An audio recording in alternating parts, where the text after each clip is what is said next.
누리호 발사 시각이 당초 예정보다 1시간 지연된 오후 5시로 결정됐습니다. 용홍택 과기부 1차관은 발사 준비 상황과 기상 상황 등을 종합 검토한 결과 이같이 결정했다고 밝혔습니다.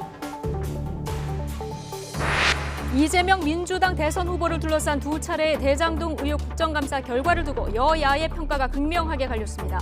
송영길 민주당 대표는 대장동 국감에서 국민의힘이 한 방 맞았다고 평가했고, 김기현 국민의힘 원내대표는 이재명 후보가 어제 국감에서 말 바꾸기를 해 위중죄 처벌을 피하기 어렵게 됐다고 맞받았습니다. 이른바 전두환 발언으로 후폭풍이 거세지자 윤석열 전 검찰총장이 사과했습니다. 윤 총장은 설명과 비유가 부적절했다는 많은 분들의 지적과 비판을 겸허히 수용한다고 말했습니다. 대장동 의혹을 수사하고 있는 검찰이 어제에 이어서 오늘도 유동규 전 성남도시개발공사 본부장과 남욱 변호사 등 핵심 4인방을 다시 불러 조사하고 있습니다. 사업 추진 과정과 정관계 로비 여부에 대해서 수사에 초점이 모아진 가운데 내질 조사가 이루어질지 관심입니다. 어제 독도 북동쪽 해상에서 9명이 탄 어선이 전복돼 밤새 수색 작업을 벌인 결과 어선 조타실에서 선원 1명이 숨진 채 발견됐습니다. 사고 해역 인근에서 표류하던 중국인 선원 2명은 극적으로 구조됐습니다. 세무조사를 받고 있는 업체 대표와 관할 세무서장이 세무서 옥상에서 샴페인을 마신 사실이 와이튼 취재 결과 확인됐습니다. 세무서 측은 관례적인 민관협의회 차원의 만남이라고 해명했지만 해당 기업은 이 협의회의 회원이 아닌 것으로 드러났습니다.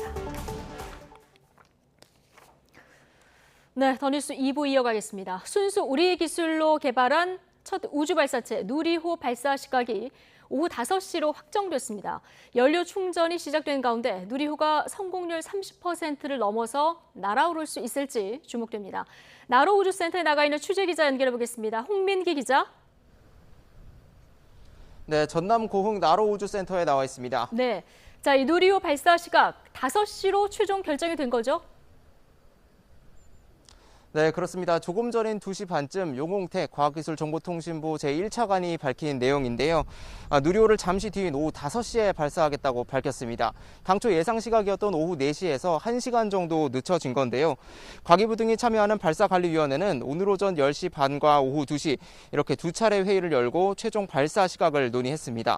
앞서 우주센터 상층의 강한 바람으로 연료 냉각 작업이 제대로 진행되고 있지 않아 연기 가능성이 제기됐었는데요.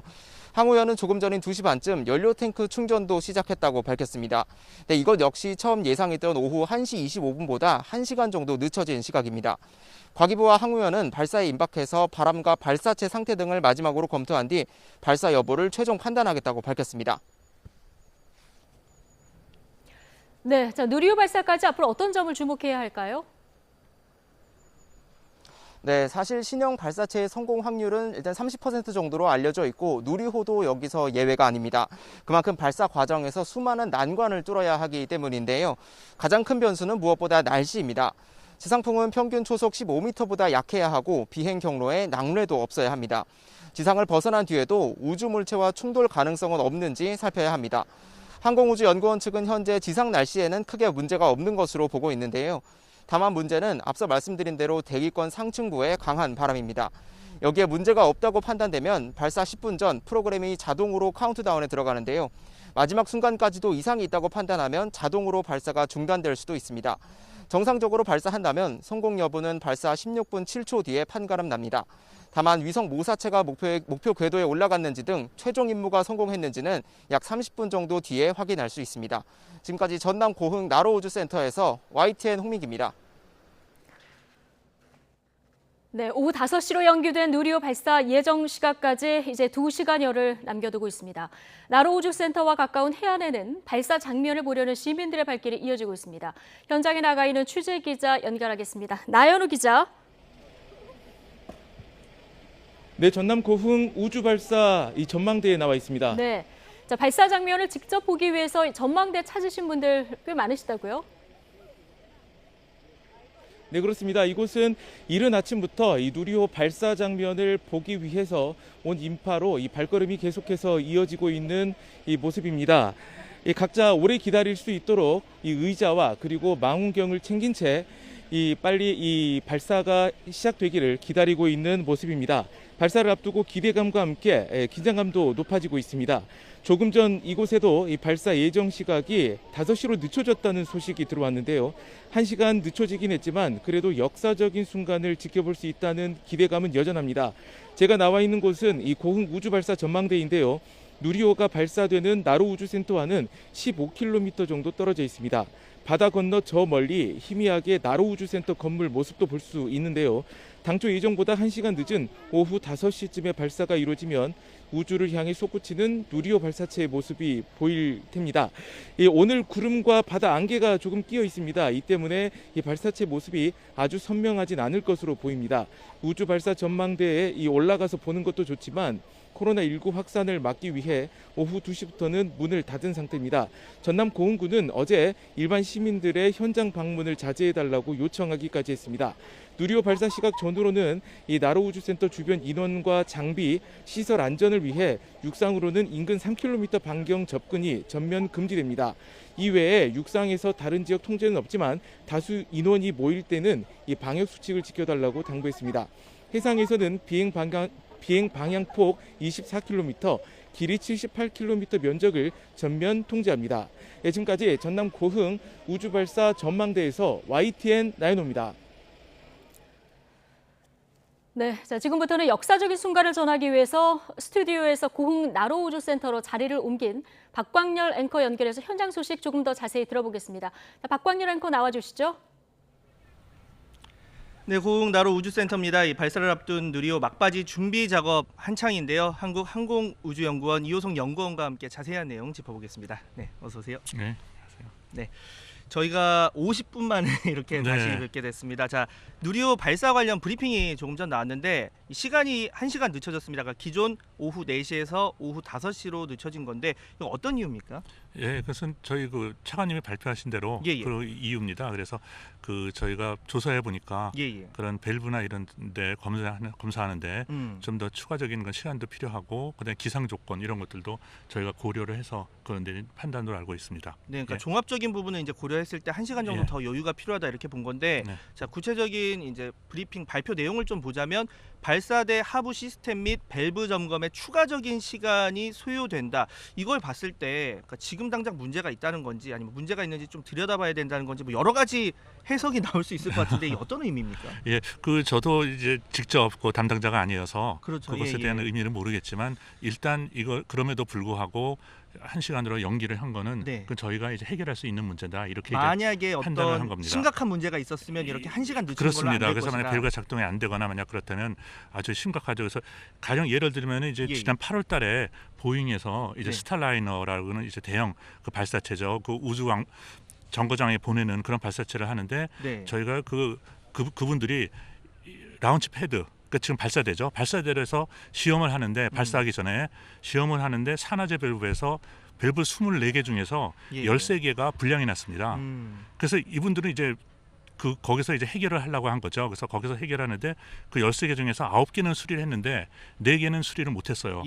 그 이유가 뭐냐 하면은 그것도 굉장히 연기돼서 한 건데 꼭 발사를 하고 싶어서 이 사람들이 날짜를 잡고 한 건데 부득이도 철거해서 다시 이제 내년 상반기에 하기로 했거든요. 그래서 그 이유가 뭐냐 하면은 그 밸브가 작동이 안 돼 가지고 그 날씨 때문에 특히 바닷가고 플로리다 바닷가고 그러니까 거기서 이제 어떤 부식 문제 이런 것이 생겨서 밸브에 문제가 생긴 겁니다. 그래서 그거를 발견이 그 전까지는 다 작동이 됐다고 해요. 근데 발사대에서 무슨 그 전에 많은 시험에서 그거를 밝혀내지 못하다가 발사대에서 그게 현상이 나타난 겁니다. 그래서 그 밸브가 안 된 그 성능을 발휘를 못하니까요. 그래서 철거를 하는 그런 뜻도 있습니다. 그래서 밸브 점검이 저희가 아주 굉장히 중요하다 이렇게 말씀드리겠습니다. 그렇죠. 이게 일반적인 삶에서는 뭐 그렇게까지 심각한 영향을 주지 않더라도 일단 발사대에 올라간 뒤에도 뭐 연료 냉각도 하고, 그러니까 냉각도 하고 충전도 하고 뭐 이런 과정에서 수많은 변화가 있으니까 뭐 예전 사례를 보면 고무 오링 같은 경우가 약간 얼어붙고 거기서 금이 생기고 그래서 큰 사고로 이어진 뭐 경우도 있고 하니까 그런 부분에서 그래서 온도나 이런 기상 조건 이런 것이 아주 중요합니다. 맞습니다. 맞는 얘기고요. 자, 지금 이제 기상 상황도 아까 잠시 얘기를 하셨으니까 지금 일단 지상 날씨에는 큰 문제가 없는 상황이고 이 고공풍이라고 하죠. 이거 분석 중인 상황인데 혹시 그렇다면 뭐 추가로 여기서 시간이 더 늦어질 가능성도 있는 겁니까? 저희가 생각하기에는 예단할 지금의 수 없겠죠. 판단에서는 지금은 그런 문제를 저희가 다 해결할 수 있다 생각되기 때문에 저희 날짜 그 1시간으로 연기를 한 것 같습니다. 그래서 예. 그 어제 같은 경우도 굉장히 변화가 심해서 좀 걱정을 많이 했습니다. 네네. 담당자들이 내일도 이러면 어떨까 해서 걱정을 많이 했는데 지금의 상황에서는 좀 어제보다는 굉장히 상황이 좋다. 예, 그래가지고 그러니까 지금은 그게 가능하다 이렇게 판단이 섰습니다. 네. 자, 지금이 3시고, 그러니까 오후 3시고 이제 발사까지 2시간 남은 상황입니다. 지금 제가 알기로는 연료 주입에도 이제 들어간 걸로 알고 있는데, 그럼 지금부터 남은 상황을 좀 간단하게 이제 시청자분들한테 정리를 해주신다면 어떻게? 예, 지금은 그 저희 연료 주입 중이고요. 예. 그다음에 이제 그것이 완료가 되면은 이제 그 탱크에 예. 이제 산화제 탱크에 액체 산소를 이제 주입을 하게 되죠. 그래서 더 연료가 힘을 받을 수 있게 하는 이제 산화제를. 그래서 이거 액체 산소는 특히 지금 극저온이기 때문에 네. 더 나중에 주입을 하게 됩니다. 예. 그래서 나중에 주입을 하고 그 다음에는 우리가 이제 액체 산소를 그 안에서 그 연소기로 보내줄 수 있는 그러한 그 펌프를 갖다 작동할 수 있는 그런 고압의 그런 헬륨 가스를 또 집어넣게 됩니다. 네네. 그렇게 되면은 이제 그렇게 되고 그다음에 점검을 하게 되면 또 소프트웨어 점검을 하고 그렇게 되면은 이제 완전히 준비가 된 거죠. 그러면 그때는 이제 자동으로 그 10분 전엔 자동으로 이제 모든 시스템이 작동이 됩니다. 방금 이제 10분 전 얘기를 하셨는데, 자, 10분 전부터는 이제 발사 자동 운영에 들어가게 돼 있습니다. 뭐 여기서도 자체적으로 만약에 그러면 안 되겠지만 어떤 문제점을 시스템이 발견을 한다거나 네. 하면 뭐 예전 인도 사례를 보니까 1초 전에 멈춘 사례도 예, 있더라고요. 맞습니다. 예, 1초 전에도 멈출 수가 있고요. 언제든지 그냥 자동으로 들어간다고 그래서 저희가 손 놓고 있는 것이 아니고 네. 보는 거죠. 이런 시스템이 제대로 되는지. 그래서 특히 소프트웨어가 중요한 것이 소프트웨어가 잘 작동이 되다가도 또 어떤 순간에 또 에러가 날 수 있는 그런 부분이 있거든요. 그래서 참고로 또 말씀드리면 앞서 말한 그 보잉의 스타라이너 같은 경우도 네. 소프트웨어가 잘못해가지고 그 우주 정거장에 접촉하는 그 시간을 그걸 놓쳐서 접촉을 못한 그런 경우가 있었습니다. 예, 그래서 소프트웨어가 그동안 많이 굴려보고 많이 돌려보고 했지만 검토해봤지만은 또 그런 우리가 모르는 그런 그 에러나 어떤 이벤트를 스킵하는 네. 그런 것이 나타날 수 있기 때문에 그런 점검이 철저히 돼야 됩니다.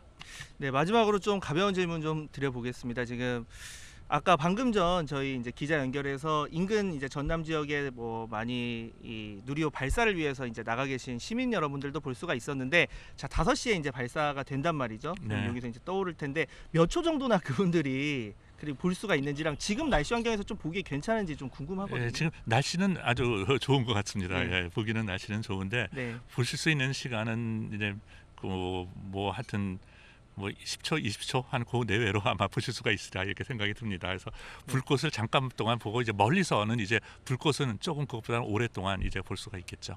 네. 네. 자, 제가 추가로 몇 개만 더 질문을 드리도록 하겠습니다. 그럼 지금 상황에서 정말 저희가 들어가 볼 수는 없지만 내부에서 많은 뭐 연구원분들이 지금 아주 긴장된 상태로 막바지 점검을 하고 있을 텐데 지금 좀 해주고 싶으신 조언이랄까요? 뭐 어떤 게 있을까요? 글쎄요. 지금은 뭐 네, 저희가 동료들에게, 저희가 함께 다 그 최선을 다했으니까 네. 그 결과를 거기에 맞게 기다리자는 얘기밖에는 할 게 없을 것 같습니다. 예, 그래서 아, 마지막 순간까지 놓치지 말고 저희가 지켜봐야 될 것 같습니다. 뭐 아까도 제가 질문을 드렸었지만 이게 뭐 일몰 시간 뭐 이런 거와는 상관이 없다고 아까 들었어요. 그러니까 예, 뭐 그렇습니다. 발사 시간을 네. 결정한 데 있어서 5시 이후로도 늦춰도 뭐 해가 지고 이런 건 전혀 문제가 그거랑은 없다. 상관이 없고 저희가 네. 이제 그 궤도에 얼마만큼 들어가고 그때 말씀드린 대로 네. 그 우주의 어떤 그런 파편이나 이런 것을 피해서 올라갈 수 있는 그런 시간 영역대면은 이제 가능합니다. 네. 그리고 하나 그럼 이번 발사체 관련해서 하나만 더 여쭤보겠습니다. 자, 이번 발사 목적이 제가 알기로는 뭐 1.5톤급 이제 실용 위성을 우리가 목표하는 높이 뭐 예를 들어서 700km라던가 이런 데 올려서 네. 도달할 수 있느냐를 보는 건데 네. 이번에는 실제 위성은 아니고 모사체, 그러니까 모형을 네. 같은 무게의 모형을 실어서 발사를 한다고 하는데 그게 어떤 특별한 이유가 있는 겁니까?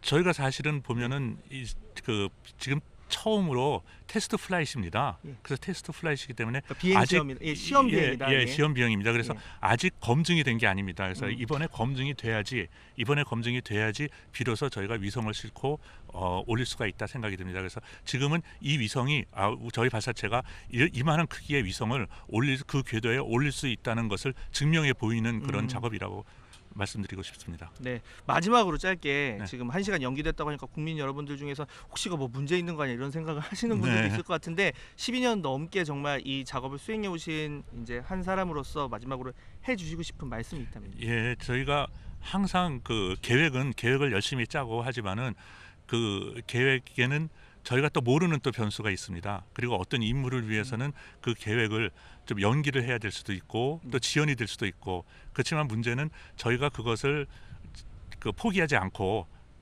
완성해내는데 아까 또 어제도 말씀드린 그 임무를 완성해내는데 의의가 있다고 보겠습니다. 네, 맞습니다. 뭐 앞으로 이걸 더 개량해 나가고 그리고 뭐 앞으로 재사용 뭐 이런 기술까지 갈 수 있도록 아까도 뭐 두수 세수 앞을 정말 내다보고 네. 계셨는데 지금 뭐 과정도 중요하지만 결과적으로 어떤 저희 목표가 있으니까 예. 그 목표를 향해서 계속 나아가는 과정이겠고요.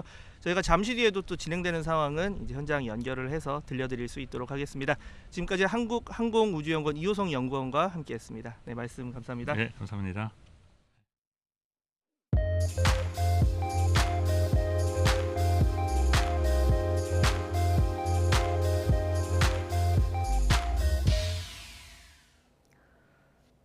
네, 코로나19 신규 환자가 어제보다 130명 줄었습니다. 백신 접종이 순조롭게 진행되면서 4차 대유행 이후의 확산세도 주춤해진 것으로 보입니다. 취재기자 연결하겠습니다. 최명신 기자. 네, 최명신입니다. 네, 먼저 하루 확진 현황부터 좀 정리해 볼까요? 네, 오늘 0시 기준 코로나19 신규 환자는 1,441명입니다. 어제보다 130명 줄었습니다.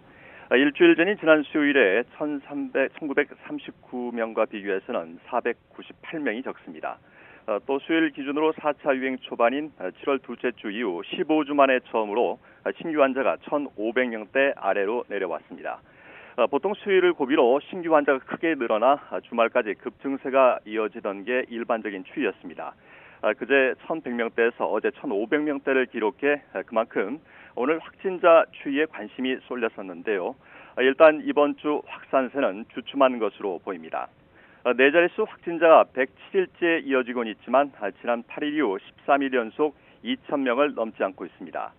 주간 평균으로 보면 지난 7일간 1,390명의 국내 환자가 발생했는데요. 방역당국은 백신 접종률이 높아지면서 유행 규모도 점진적인 감소세를 나타낸다고 진단했습니다. 감염 경로를 보면 국내 발생이 1,430명, 해외 유입 사례가 11명입니다.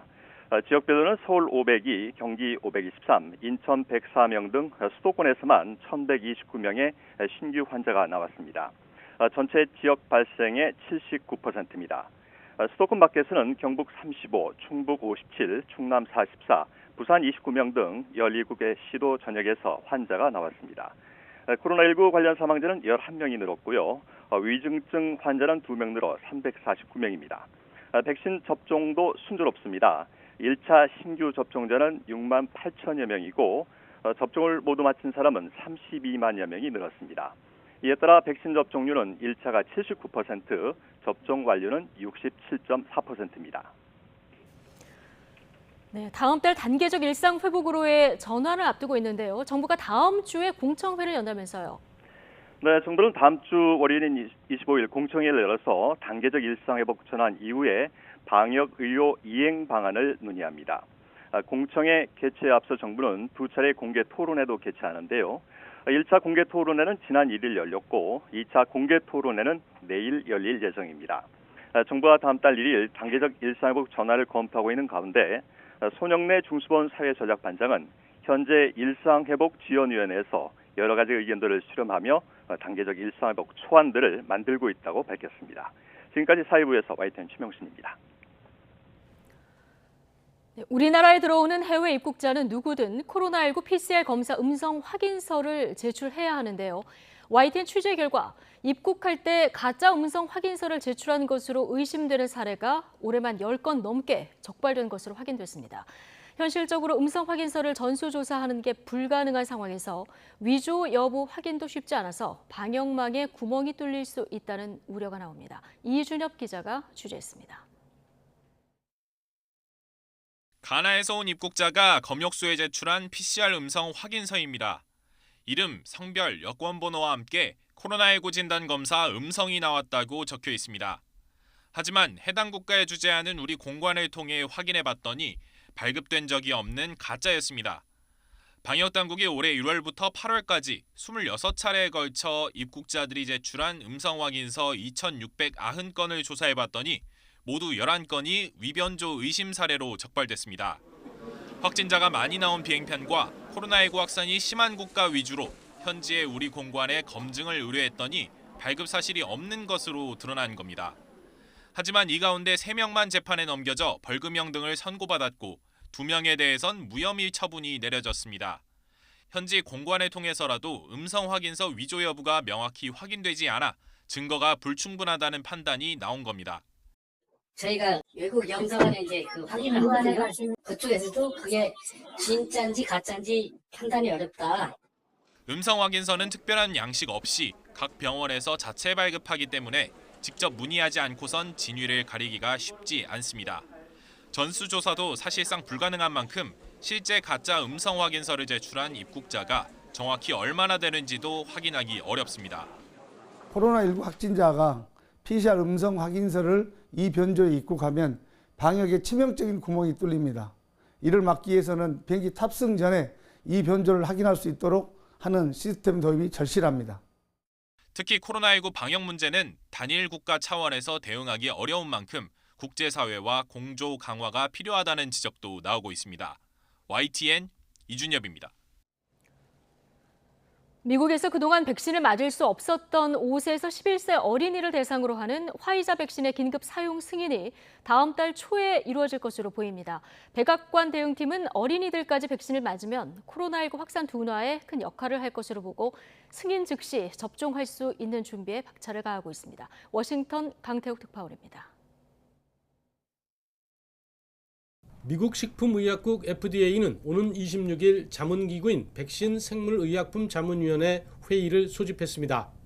5에서 11세 어린이의 화이자 백신 긴급 사용을 승인할지 심사하기 위해서입니다. 이어 질병통제예방센터 CDC 자문기구인 예방접종자문위원회도 다음 달 2일과 3일 회의할 예정입니다. 백악관 대응팀은 두 기관이 절차를 마치면 곧바로 긴급 사용 승인이 이루어질 것으로 예상하고 있습니다.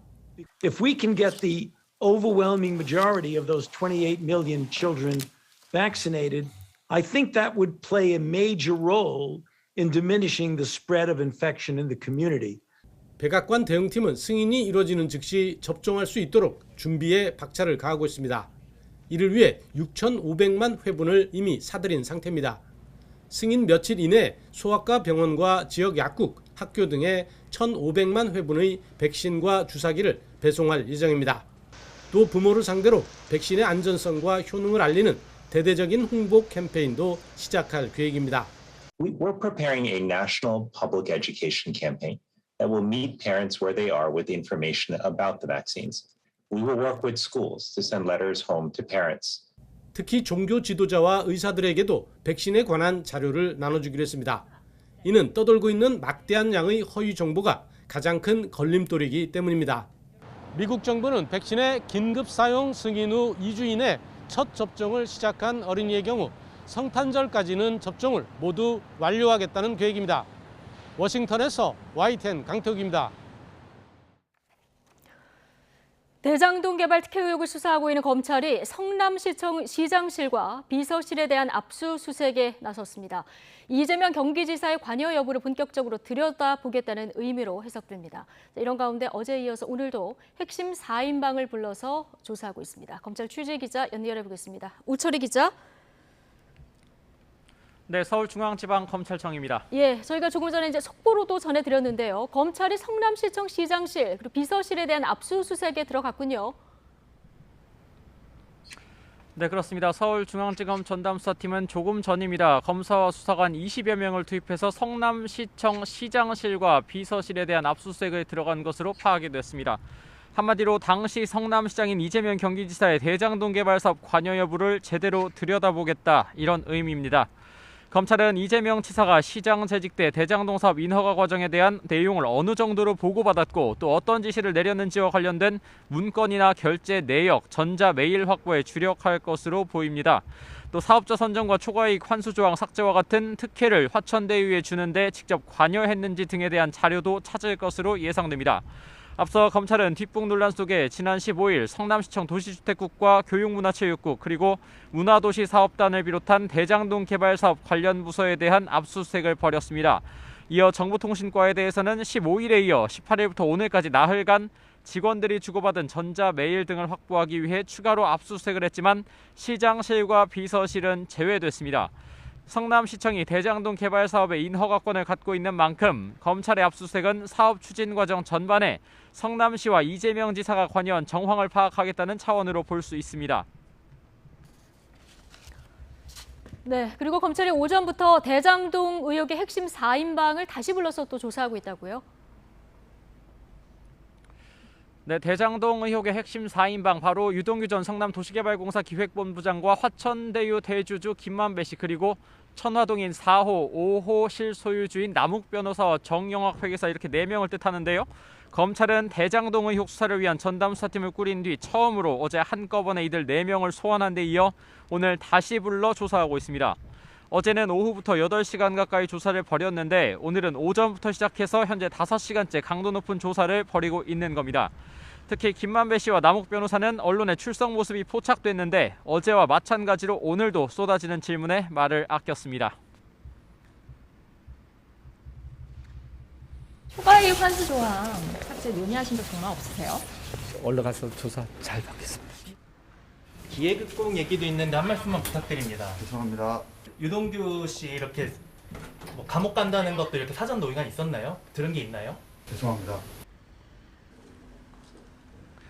오늘 조사도 어제와 마찬가지로 김만배 씨 등으로부터 700억 원을 받기로 약속하는 대가로 화천대유 측의 사업자 선정과 초과이익 환수 조항 삭제 등의 특혜를 줘서 성남시에 막대한 손해를 끼쳤다는 유동규 전 본부장 등의 배임 혐의에 집중되는 것으로 알려졌습니다. 어제는 이루어지지 않은 대질 조사가 오늘은 이루어지는지도 관심입니다. 핵심 4인방은 대장동 사업 관여 정도나 뇌물 또 정관계 로비 의혹 등 거의 모든 사안에 대해서 서로에게 책임을 떠넘기거나 자신은 모르는 일이라고 부인하고 있기 때문입니다. 검찰은 현재 자금 흐름이나 계좌 추적에서 이들의 진술을 뒤엎을 결정적인 단서를 아직 찾지 못한 것으로 알려져 진술 내용 등을 토대로 사실관계 입증에 주력하는 것으로 전해졌습니다. 어제 조사에서는 들려주지 않은 이른바 정영학 녹취 파일을 오늘은 피의자들에게 들려주는지도 지켜볼 대목입니다. 이런 가운데 검찰은 늦어도 내일 안에 유동규 전 본부장을 대장동 의혹 수사를 시작한 이후 처음으로 재판에 넘길 예정입니다. 어제에 이어 오늘 다시 핵심 4인방이 소환된 것도 유 전 본부장 기소를 앞두고 공소장 작성과 혐의 입증을 위한 막바지 조사에 힘을 쏟는 절차로 해석됩니다. 애초 오늘 유 전 본부장의 역할과 사업자 선정, 초과이익 환수 조항 삭제 등의 경위를 파악하기 위해 황무성 성남도시개발공사 초대 사장을 불러 조사할 것으로 알려졌었는데 소환 일자가 다소 미뤄진 것으로 파악됐습니다. 지금까지 서울중앙지방검찰청에서 YTN 우철입니다. 대장동 개발 특혜 의혹에 대한 검경 수사가 동시에 진행되고 있는 가운데 민간업자들이 가져간 수천억 원대 배당금을 환수할 수 있을지에도 관심이 쏠립니다. 성남시 등이 전담팀을 꾸려서 가능한 방안을 검토하고 있지만 결국은 형사사건의 결론에 따라서 판가름 날 것으로 보입니다. 보도에 박기환 기자입니다. 지난 12일 성남시와 성남도시개발공사는 각각 대장동 개발 사업 부당이득 환수를 위한 특별팀을 구성했습니다. 공권력을 동원해 강제 수용한 땅으로 화천대유 등 민간업자들의 배만 불려줬다는 비판이 일자 뒤늦게 대책 마련에 나선 건데 갈 길은 멀기만 합니다. 가이드라인 정도 나왔고요. 주주 협박이라든가 이런 것들 이제 다 실을 1차적으로 하고 있고요. 그런 정도? 민간업자들이 챙겨간 수천억 원대 배당금을 돌려받기 위한 방안은 크게 3가지 정도. 먼저 성남시가 검토하고 있는 건 당장 2달 앞으로 다가온 대장동 5천호 세대의 준공 승인을 보류한 겁니다. 추가 배당을 막고 민간업자들의 자산을 동결할 수도 있지만 아파트를 분양받은 주민들의 반발을 이겨낼 수 있을지 미지수입니다. 오히려 성남시가 재산권을 침해했다는 이유로 소송을 당할 수도 있습니다. 시행사 성남의뜰의 주식을 절반 넘게 가진 성남도시개발공사는 이사회 등을 통해 추가 배당을 막을 방안이 있는지 확인하고 있지만 이 역시 쉽진 않습니다. 성남의 뜰 이사회 3명 가운데 공사 측이 한 자리를 차지하긴 했지만 나머지 2명은 민간업자의 손을 들어줄 가능성이 크기 때문입니다.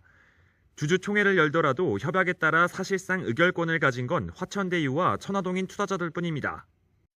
이후에 배당이 예상되는 금액에 대해서도 이사회 결의할지 그런 절차가 필요한데 이사회 자체가 민간업자 중심으로 과반수 이상을 차지하고 있기 때문에 이사회에서 과연 그 결의를 할 수 있느냐 이런 문제가 좀 있고요.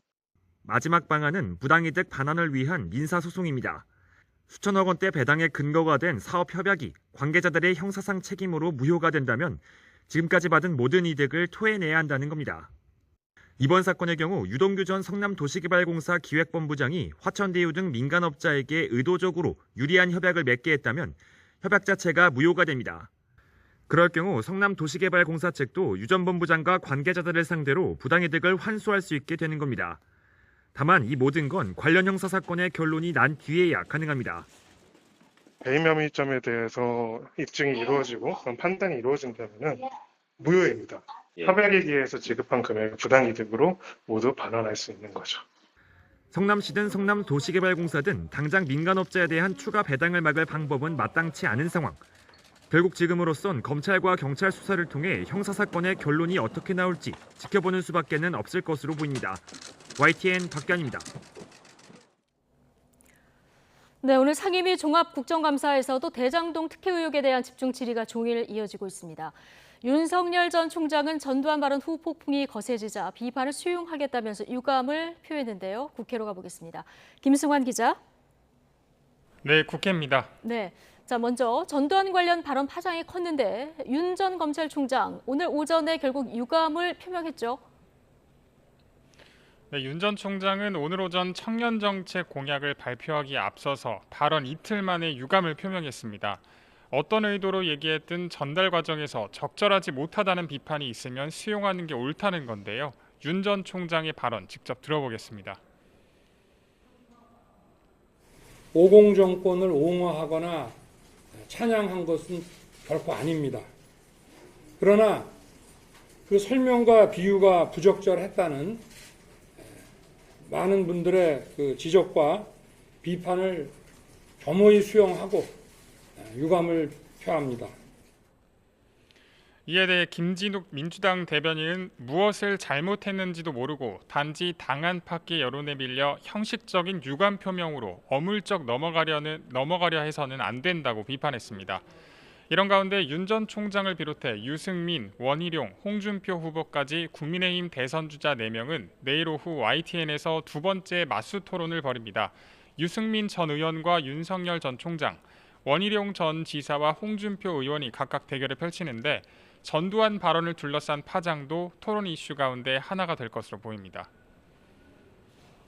네, 그리고 더불어민주당에서는 이재명 후보와 이낙연 전 대표와의 회동에 관심이 쏠리고 있죠. 네, 이른바 명락대전으로 치열하게 맞붙었던 두 사람 경선 뒤에 아직 만나지 않았습니다. 물밑 접촉이 계속 이뤄지고 있지만 아직 회동 시기는 정해지지 않은 것으로 알려졌는데요. 이 전 대표 측은 정권 재창출을 위해서 기여하겠다는 의지는 확고하지만 이 후보를 만나는 게 최우선은 아니라는 입장이라서 그 시기가 지연되고 있습니다. 이재명 후보는 이낙연 전 대표와의 회동 일정이 조율되어야 대통령 면담과 지사직 사퇴 등의 시점이 최종 정리될 것이라는 관측이 지배적입니다.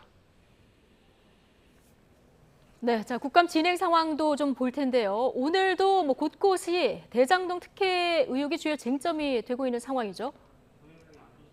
네, 먼저 법사위 종합국감을 보면 여야를 막론하고 대장동 특혜 의혹 수사에 대한 질의가 이어졌습니다. 박범계 장관은 대장동 의혹 수사에 대한 발언 중 야당 의원과 설전을 벌이기도 했는데요. 함께 보시죠. 저보고 수사 지휘하라는 말씀을 하면서 동시에 수사 관여하지 말라는 그런 모순된 지금 말씀을 하고 계시는 거 아닙니까? 관여를 안 하고 계시면 되는 겁니다. 관여 안 하고 있습니다. 아까 말씀드렸고 중단해달라는 말이 그렇게 이렇게 답변을 발끈하시는 걸 드렸습니다. 보면 장관님이 뭔가 좀 캥기는 구석이 있는 거 아닌가 이런 생각이 들어요. 다음 말씀 함부로 보겠습니다. 하지 마세요. 정무위 국감에서도 금융기관이 관리와 감독을 제대로 하지 못했다는 질타가 이어졌습니다. 국민의힘 박수영 의원은 제2의 대장동이라면서 이 지사가 성남시장 시절 성남 백현동 부지에 특혜를 줬다고 문제를 제기했는데 대장동이나 백현동 부지 개발 모두 이른바 특정 금전 신탁 제도 때문에 누가 투자했는지 알 수 없게 돼서 뇌물 등에 이용되고 있다고 지적했습니다.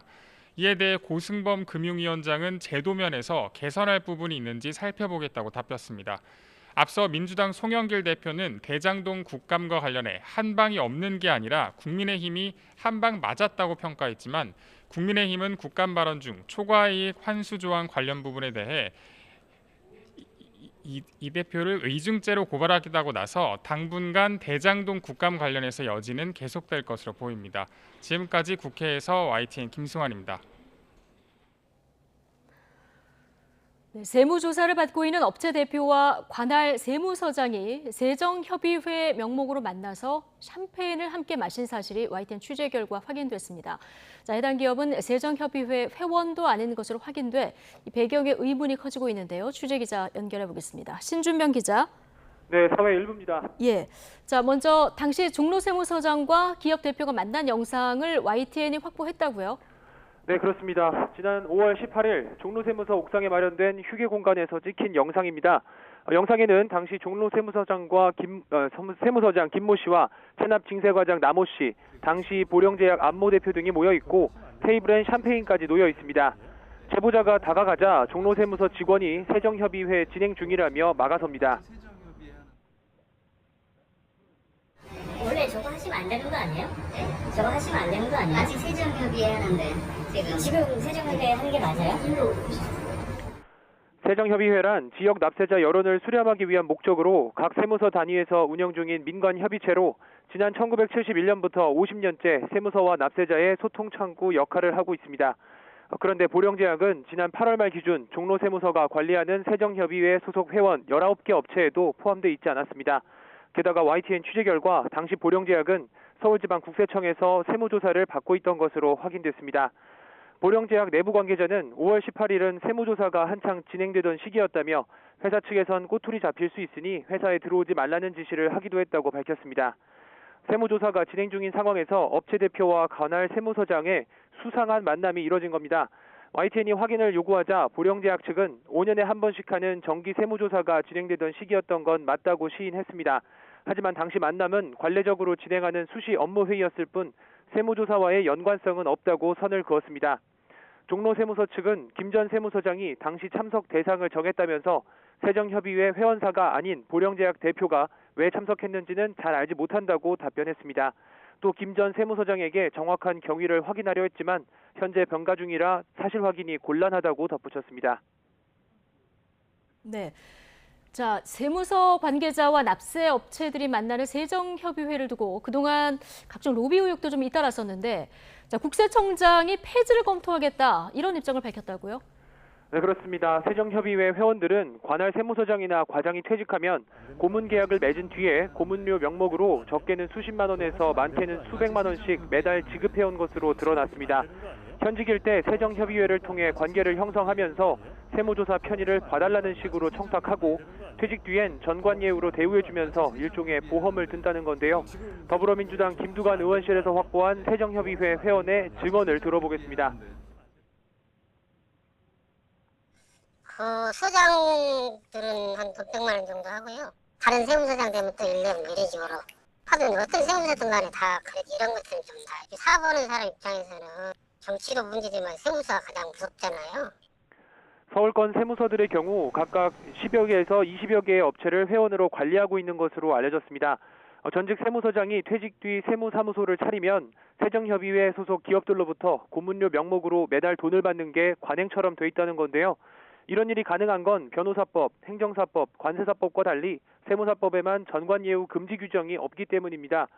변호사, 관세사, 행정사는 공직퇴직 전 1년간 근무한 기관이 처리하는 업무를 퇴직 후 1년 동안 수임할 수 없도록 제한하고 있습니다. 하지만 세무사법엔 이런 제한 규정이 없어서 전관예우 논란이 발생한 겁니다. 국정감사에서 이 같은 문제가 지적되자 김대지 국세청장은 세정협의회 폐지를 검토하겠다고 밝혔습니다. 국회에선 세무서장 등의 전관 예우를 근본적으로 방지하기 위해 공직 출신 세무사가 퇴임 직전 근무한 세무관서의 세무대리를 제한하는 세무사법 일부 개정 법률안을 지난 13일 발의했습니다. 지금까지 사회 일부에서 전해드렸습니다. 네, 국제유가 급등까지 맞물리면서 물가 상황이 심상치 않습니다. 지난달 생산자가 시장에 공급하는 제품 가격을 말하는 생산자 물가가 큰 폭으로 올랐는데요. 시간을 두고 소비자들에게 부담으로 작용할 것으로 보입니다. 정부도 결국 유류세 인하 검토에 착수했는데요. 취재기자 연결해 보겠습니다. 조태현 기자. 네, 조태현입니다. 네, 자 먼저 생산자 물가 얼마나 오른 겁니까? 네, 한국은행이 발표한 내용인데요. 지난달 네. 생산자 물가 지수는 한 달 전보다 0.2% 오른 111.13으로 집계됐습니다. 11개월 연속 상승이고요. 지수로 봤을 때는 지난 4월 이후에 6개월 연속 최고 기록 행진입니다. 일반적으로 물가는 계절성이 있어서 1년 전과 비교하는데요. 지난달에는 1년 전보다 무려 7.5%나 올랐습니다. 지난 2011년 4월 역대 최고 상승률인 8.1%를 기록한 이후 10년 5개월 만에 가장 높은 수준입니다. 세부 항목을 보면 농림수산품이 농산물 가격 하락에 따라서 1년 전보다 하락했는데요. 대신에 공산품 가격이 13% 넘게 올랐습니다. 역시 가장 큰 이유는 유가 상승이었는데요. 석탄과 석유 제품 가격이 59.2%나 상승했습니다. 또 전기요금 상승 등의 영향으로 전력과 가스, 수도 등의 물가도 높아졌습니다. 이 생산자 물가는 시간을 두고 소비자 물가에 어느 정도는 영향을 미치는 일종의 선행지표라고 할 수 있는데요. 국제 유가 오름세가 이어지는 만큼 당분간 소비자의 부담은 커질 수밖에 없을 것으로 보입니다. 네, 자, 결국 유가 상승이 물가 상황에 큰 부담으로 작용을 하고 있는 건데 정부가 유류세 인하를 검토하고 있죠. 네, 홍남기 부총리가 국정감사에서 밝힌 내용인데요. 당분간 유가의 고공행진이 이어질 것 같다면서 유류세 인하를 검토해서 조만간 결정 내용을 발표하겠다고 설명했습니다. 사실상 유류세 인하를 공식화한 셈인데요. 이르면 26일쯤에 관련 내용을 발표할 것으로 보입니다. 유류세는 탄력세 체계라서 30% 이내 범위에선 국회 동의 없이 정부가 결정할 수 있습니다. 현재 유류세는 기름값의 대략 40%를 차지하고 있는데요. 이 세금을 낮추면은 다음 달 중순쯤부터는 인하 효과가 생길 것으로 보입니다. 다만 효과가 크지 않을 것이라는 우려가 나오는데 석유 수출국들의 모임인 오펙 플러스의 생산량 동결 그리고 멕시코만 원유 생산 시설의 허리케인 피해 복구 지연 등이 맞물리면서 이 유가 상승세가 꺾일 조짐을 보이지 않기 때문입니다. 최근 미국의 뱅크 오브 아메리카는 겨울 한파가 예상보다 강력하다면 현재 배럴당 85달러가량인 브렌트유가 100달러를 넘어설 수도 있다는 전망을 하기도 했습니다. 지금까지 경제부에서 YTN 조태현입니다. 서울, 경기, 인천 등 수도권 아파트값이 상승세를 이어갔지만 오름폭은 다소 줄어든 것으로 나타났습니다. 한국부동산원이 10월 셋째 주 전국 주간 아파트 가격 동향을 조사한 결과 매매 가격은 한 주 전보다 0.25% 상승했고 전세값은 0.18% 올랐습니다. 다만 지난주보다 상승폭 자체는 줄었습니다. 한국부동산원은 은행권 주택담보대출 축소 등으로 매수세가 전반적으로 감소하며 상승폭에 영향을 끼쳤다고 분석했습니다. 고승범 금융위원장은 전세자금 대출을 직접 DSR, 즉 총부채 원리금 상환 비율에 적용하는 방안은 이번 가계부채 대책에 포함하지 않기로 했다고 밝혔습니다. 고 위원장은 국회 국정감사에서 가계부채 대책과 실수요자 보호 방안을 묻는 오기형 의원의 질문에 이같이 답변했습니다. 그러면서 전세 대출은 은행이 자율적으로 보증금 증액 범위 내에서 그리고 실수요 범위 내에서 이루어지도록 하기로 했다고 설명했습니다. 풍성한 수확의 계절이지만 일부 농민들은 어느 때보다 힘든 시기를 보내고 있습니다.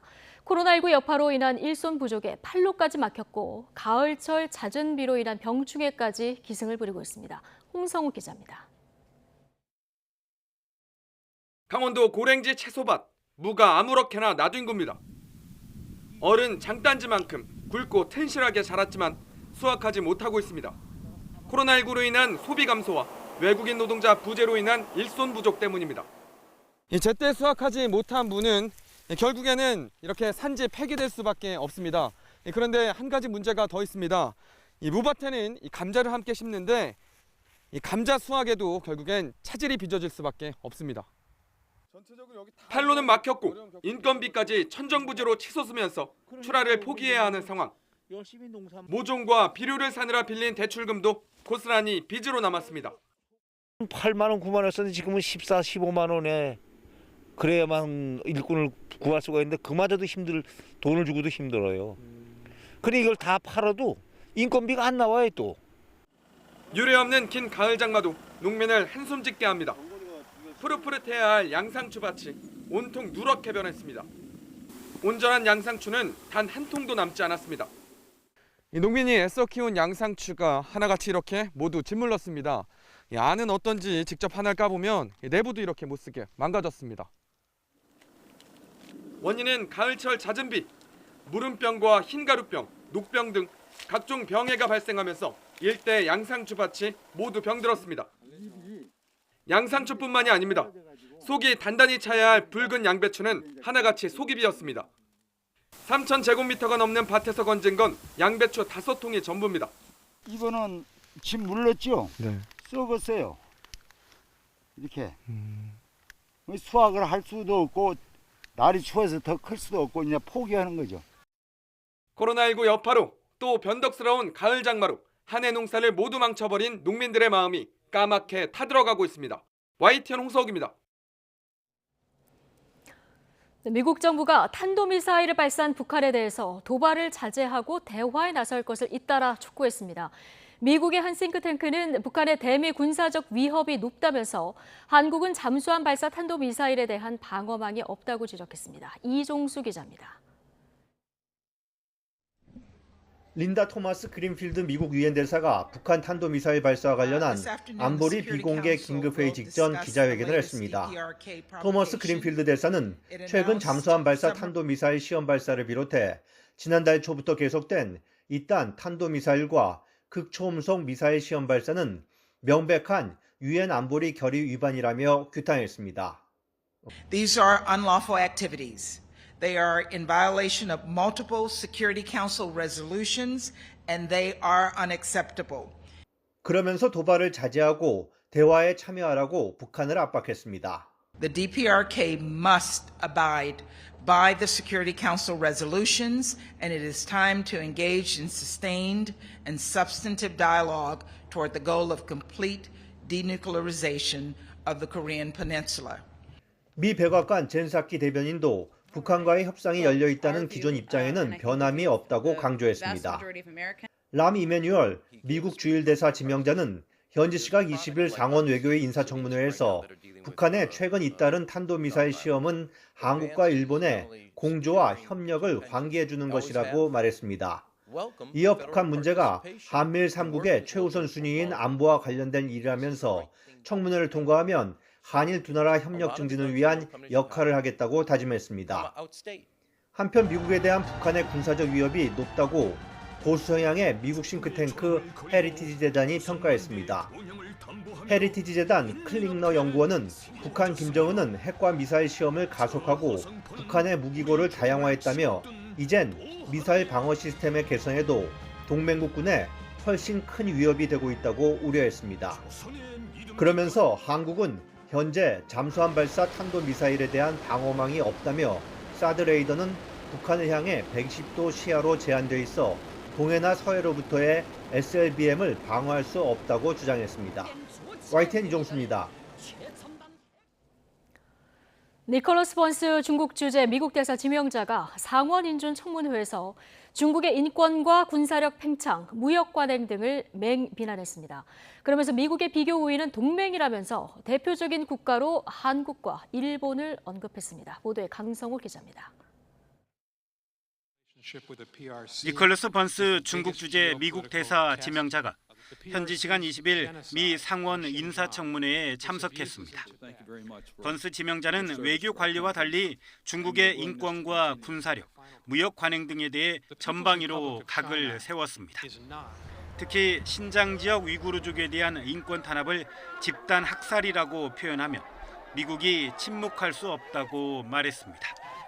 The PRC's genocide in Xinjiang, its abuses in Tibet, its smothering of Hong Kong's autonomy and freedoms, and its bullying of Taiwan are unjust and must stop. 번스 지명자는 최근 중국이 타이완의 방공식별구역을 자주 침범하는 것은 터무니없는 일이라며 중국이 타이완을 되찾을 의도를 노골화하고 있다고 비난했습니다. And there isn't much peace today. There's assertiveness and aggression. So I don't think we certainly cannot trust the Chinese in this issue. We have to be aware of their rhetoric. 번스 지명자는 미소 냉전 시기와 달리 중국과의 핵심 경쟁은 경제와 기술 분야라면서 대중 정책에 관한 초당적 지지를 호소하기도 했습니다. 이어 미국의 비교 우위는 동맹이라면서 대표적인 국가로 한국과 일본을 언급하고 쿼드의 역할도 긍정적으로 평가했습니다. 이를 위해 가장 중요한 것은 일본과 한국에서 미군의 위치를 유지하는 것이라며 주한 주일 미군이 미국의 대중 견제에 큰 역할을 할 수 있다고 말했습니다. YTN 강성욱입니다. 네, 보이지 않는 곳에서 항상 시민들의 안전을 책임지는 사람들, 바로 경찰입니다. 오늘 경찰의 날을 맞아 시민들에게 좀 더 친숙하게 다가가기 위해서 이색 경력을 쌓고 있는 현장 경찰관들을 김대겸 기자가 만나봤습니다.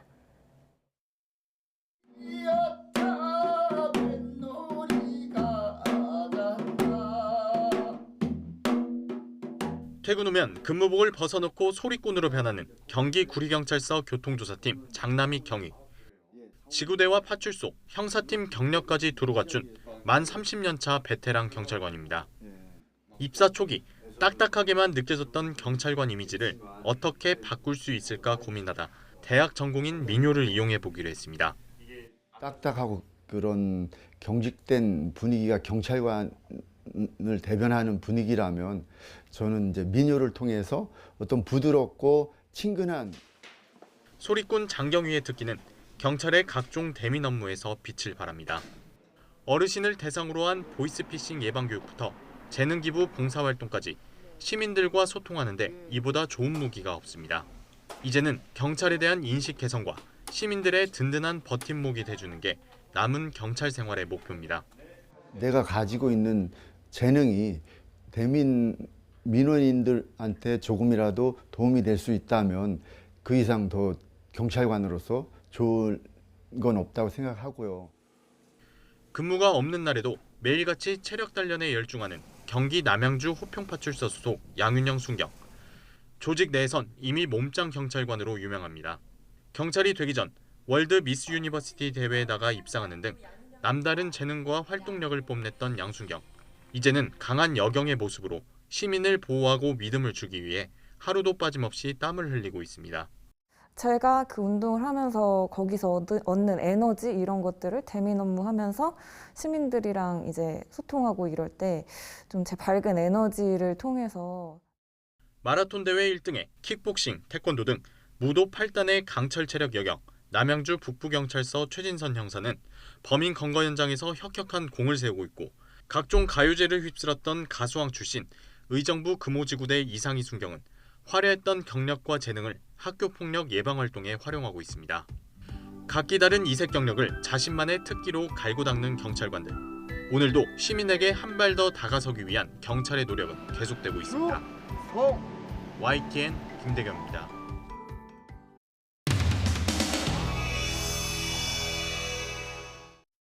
호남 분들도 전두환 전 대통령 정치 잘했다라고 한 발언을 두고 전두환 신군부를 좀 글쎄 내가 얘기만 하면 앞에 뛰고 뒤에 뛰어갖고 막 하는데 거기에 대해서 더 이상 얘기 안 하겠습니다. 그 얘기한 거 잘 보세요.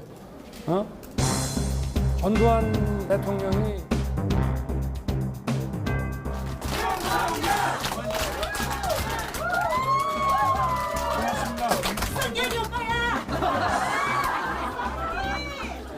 전두환 대통령이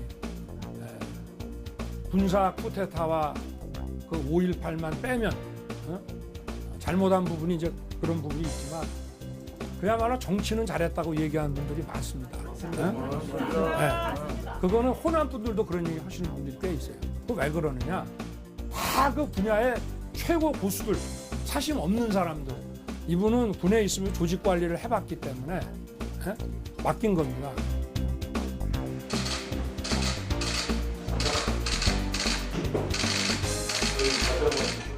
광주 시민들을 총칼로 짓밟고 국민들 인권과 민주주의를 유린하며 온갖 부정과 비리를 저질렀던 전두환식 50 정치가 시스템 정치라면 히틀러 스탈린 독재도 시스템 정치라고 불러야 되겠습니까? 취업을 하셨습니다. 그런데 6개월 내내 고민을 11분이셨어요. 명령 열사가. 그런데 2002년도에 이곳이 국립묘지. 지금 민주당이 이 호남 지역을 수십 년간 여기가 자기 나와버린 것처럼 자기 지역인 것처럼 일본말 써서 죄송합니다만은 해왔는데 뭐 해준 게 없지 않습니까?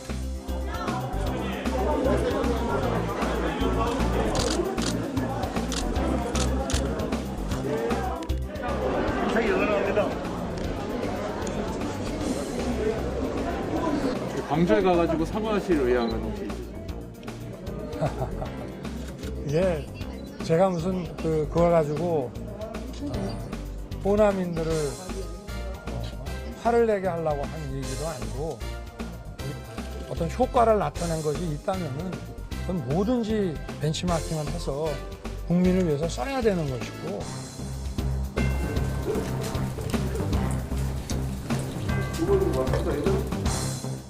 그 설명과 비유가 부적절했다는 많은 분들의 그 지적과 비판을 겸허히 수용하고 유감을 표합니다. 앞으로도